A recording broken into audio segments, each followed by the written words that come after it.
Mahinahon ako magtanong, pabalang ako sagutin. Teka, I'll try to imagine ha, mahinahon ka. Anak, kumain ka na ba? Malamang, anong oras na eh? Alam ka naman, 10:00 na, hindi pa ako kumakain. Anak, saan ka galing? Ano bang paki mo, ma? Ang tanda ko na eh. Di ba nandyan lang ako sa tabi-tabi, sinabi ko naman sa'yo. Tropa ko lang ang kasama ko. Anak, kailan nga yung finals mo? Eh, kailan ba ang ending ng klase? Hindi ba May? Eh, di malamang ang finals ko sa May din. Ang hirap ko paniwalaan na ayos ang tono ng pagtatanong natin, mahinahon nga ang sinabi mo, samantalang ganun tayo sasagutin? Isa nang gagaling ang mga bata.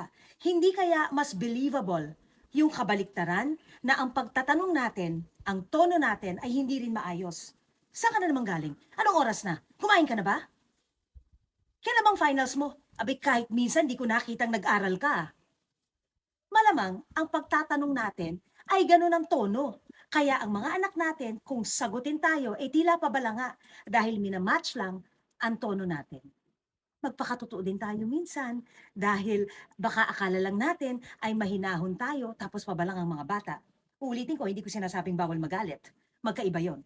Doon lang ako sa mahinahon ka pero bastos ang bata, hindi sila aligned. Think about that.